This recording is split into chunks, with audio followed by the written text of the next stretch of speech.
Modern connectivity has birthed a modern annoyance, the digital grift. The email from a displaced prince requiring your banking routing nodes to transfer millions. The text message claiming your parcel is detained at a sorting facility, requiring a nominal $2 release fee. We look at these digital inconveniences and foolishly conclude that our ancestors must have been a more honorable, cooperative species. We imagine a past where a man's word was his bond and commerce was conducted with rustic integrity. Feel free to believe that if it helps you sleep at night, but reality is much worse. Humanity has always possessed a baseline percentage of sociopaths. They simply lacked the internet. Strip away the fiber optic cables, and the fundamental mechanics of the scam remain entirely unchanged. The modern internet did not invent bad behavior. It merely reduced the friction required to execute it. Today, a scammer can target 10,000 victims simultaneously from an anonymous desk, protected by encryption and geographical distance. The ancient fraudster, however, operated under severe physical constraints. They had to execute the maneuver in person,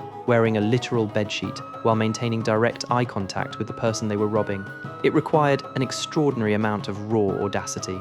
Welcome to the ancient marketplace, where the consumer was an asset to be liquidated. Regulatory oversight was non-existent, and the merchant was almost certainly running a cartel. Let us travel first to the city-state of located in ancient Mesopotamia approximately 4,000 years ago. To understand this era, we must understand the primary technological constraint of the period, the Bronze Age. If you wanted to manufacture tools, agricultural plows, or weapons to defend your city, you needed bronze.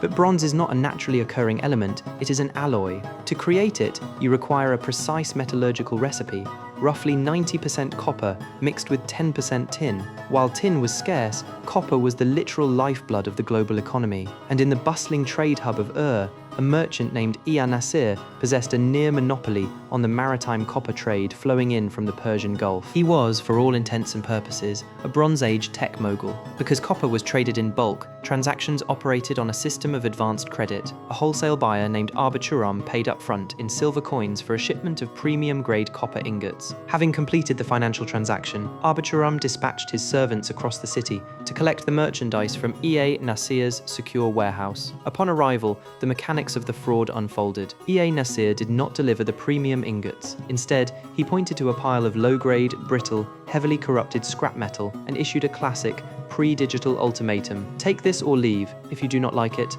depart. To compound the insult, when Arbitrum's messengers protested this blatant breach of contract, Nasir had them physically ejected from his property, empty-handed, through unsafe territory. Arbitrum was so thoroughly displeased with this customer service experience that he filed a report, but in 1750 BCE, there was no Yelp or digital support chat. Instead, Arbitrum took a stylus and aggressively incised his rage into a tablet of wet clay, which he then baked in an oven to preserve his fury for the rest of eternity. What have you done to me? You have offered me bad copper. You have treated my messenger with contempt. Who am I that you treat me in such a manner? If this were an isolated incident, it would be a historical footnote. But the systemic nature of the grift was only revealed when modern archaeologists excavated the residential ruins of and located Nasir's actual house. Inside, they discovered a dedicated archive room crammed with dozens of nearly identical angry clay tablets from entirely different corporate clients. One customer complained about a missing delivery of garments. Another lamented that his silver had been taken